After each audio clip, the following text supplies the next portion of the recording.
Hello, and welcome back to my channel. I'm Sweetbats, and today I'm making another gift doll and going outside of my comfort zone one more time with an unfamiliar base. My friend gifted me this Pullip make-it-own doll several years ago, and clearly she had more faith in my abilities than I did, because this just sat boxed up for years. I was too scared to touch it and ruin it, and I didn't think I should be allowed to work on something like this instead of the relatively cheaper Monster High dolls. Plus, what would I ever create that would be special enough to warrant me using this as the base? Well, fast forward a few years, and the person who gifted it to me has started a VTuber career, and it doesn't take a genius to realize that the best thing to do with this doll is re-gift it back to her. After changing it to look like her avatar, of course.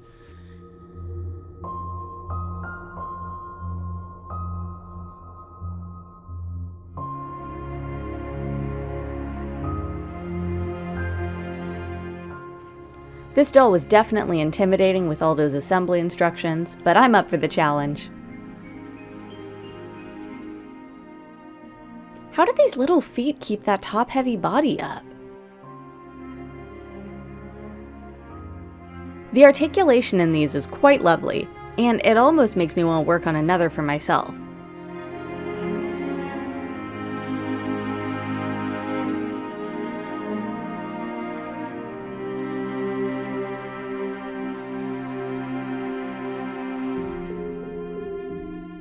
Not gonna lie though, this is probably the creepiest head I've ever had. I don't know if it's the size or the empty eyes, but it's a little spooky. Then again, it's also a bit unsettling when they're fully assembled and the eyes move around too. Since I'll be making her a wig, I pop the head together and cover it with plastic wrap and stretchy fabric. I tried making a sewn wig cap with elastic, but it ended up being a bit too small and wouldn't stay on the head, so I ended up eventually converting it. I essentially made a new cap with my usual method, then cut it to size, trimmed the elastic off the first cap, and affixed the two together. It's been a little nice working on dolls that already have blank faces and not having to prepare them myself. It shaves a little bit of time off the process. I wanted to try out the pull method of making wefts, so I grabbed some very fine yarn to give it a shot. I'll link the video I learned this from below, so be sure to watch that to learn how to do it yourself. Once my wefts are formed, I glue them to the wig cap. She's going to have bangs and a center part, so I make sure to plan the hair direction accordingly.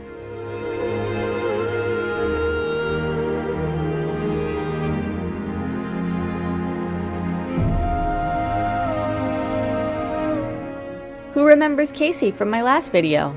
She was still with us in the early stages of this doll too. Thankfully, she wasn't wreaking as much havoc this time around. Once the hair is all glued on, I pop apart the head so I can prepare it for the face-up. I think the size of the head just really made the wig making process super draining, and I needed a break before cutting and styling. This head is super shiny, and the Mr. Super Clear will mattify it as it primes. Much better. I start off with blush, using a bright pink shade and blending it onto the cheeks and nose. I think the larger surface area of the face helps me be a bit more confident in my pastel work, since I have a bit more flexibility. I also blush around the higher points of the face, like the chin and forehead, even though the latter is going to be covered up with hair. With a smaller brush, I apply the same pink pastel to the lips.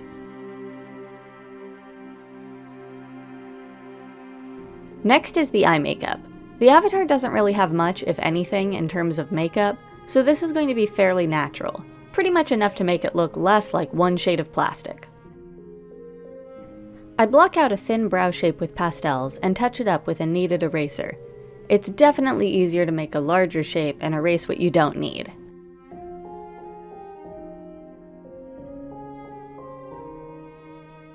I finished the first layer with some Pearl-X powder for a gorgeous shimmer. I really wish the camera could capture how great it looks in person.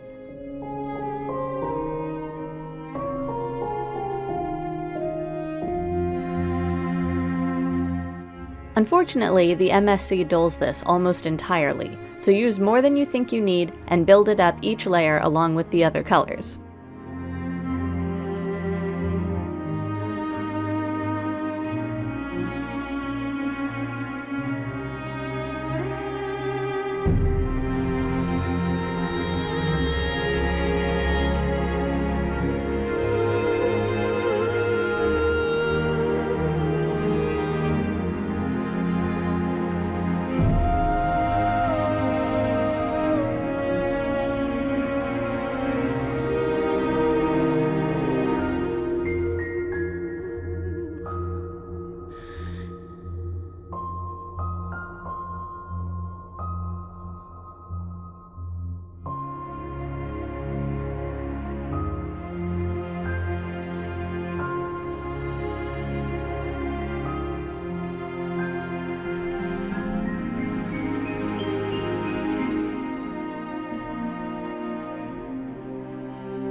I feel like I did the eyeliner wing a bit too small in proportion to the head and eye size, but I didn't want the makeup to be over the top and to stay more on the natural side.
When adding multiple colors to the lids, make sure to insert them into the face to ensure any color placement and blending is done in the correct spot.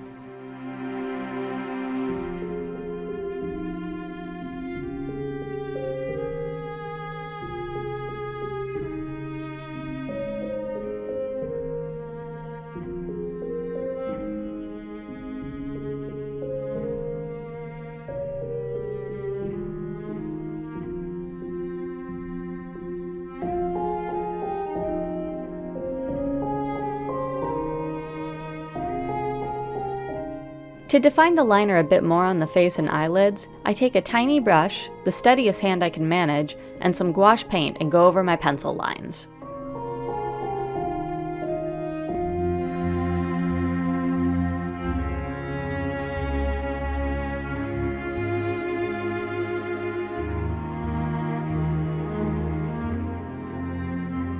I sketch up a rough idea of what I want the eyes to look like, then draw it digitally and print it out in the size I need. Once I cut this out, I can insert them into the Pullip eye chips and make sure it looks right before gluing it in place.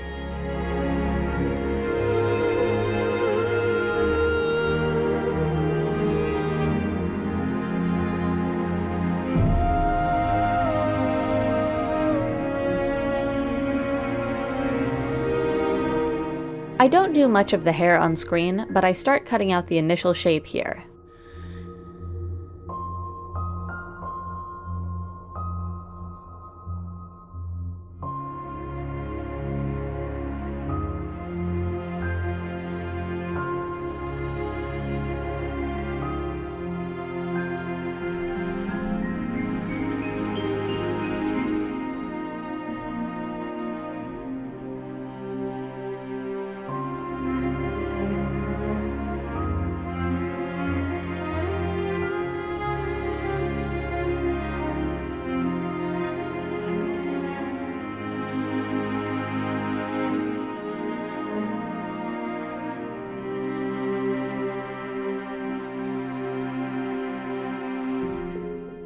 A lot of my clothes making was trial and error, so most of it was not filmed, but I did follow the directions from Moonlight Jewel's recent skirt making ebook to make a really cute pleated skirt and knocked it out on the first try.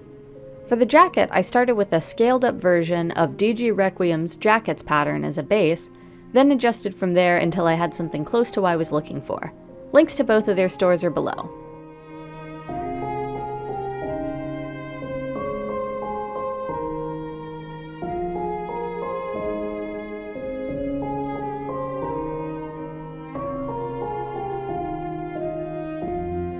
For the stockings, I got a little fancy and used my Cricut Maker to cut out the bear designs onto heat transfer vinyl.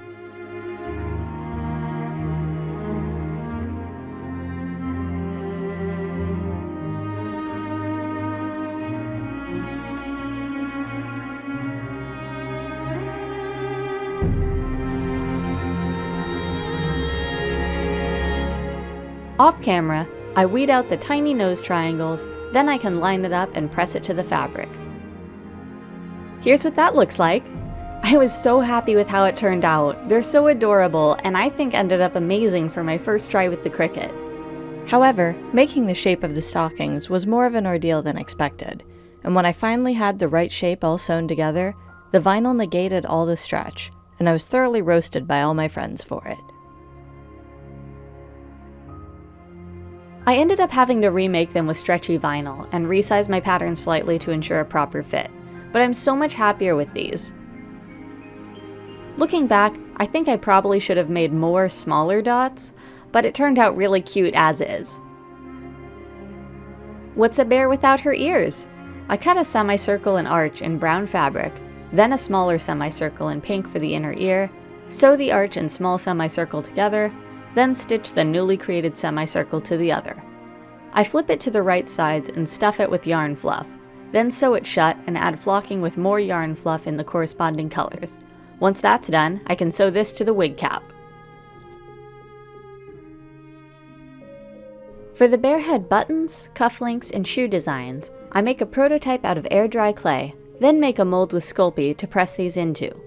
I later realized that the inflexibility of the oven-baked Sculpey mold probably will not allow me to remove any clay I press into it after allowing it to dry, so I end up remaking this mold later with Siligum. Once the copies have dried, I put them into the Sculpey mold and sand down any excess from what will eventually be the underside in order to get an even, uniform shape. Eventually I end up with 6 small bears and 4 large bears, plus a hand-sculpted square bear for the hair decoration, only to remember I goofed the numbers and quickly make 2 more large bears. I paint these pink and individually paint their faces. They, certainly have personality, don't they? I use Moonlight Jewel's shoemaking book to make the platform sneakers, and though the bases are for monster high feet and the pull-ups have tinier feet, I made some fillers out of Sculpey to help the feet stay a bit more put. These shoes turned out so adorable, and I look forward to making more for the dolls they'll actually fit on. Off-screen, I make bows out of ribbon to attach to the shoes, and add a thin layer of air dry clay to the bottom, and then I can call those done! The last step is making her scarf, which I did by affixing a ribbon to some printer paper, printing the pattern directly onto it, then gluing a thin wire to make it posable. Let's pair together and get her ready for her photo shoot.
I intended to get this done for my friend by Christmas, but I'm so glad I was able to present it to her on her birthday, and I'm beyond happy at how adorable she turned out.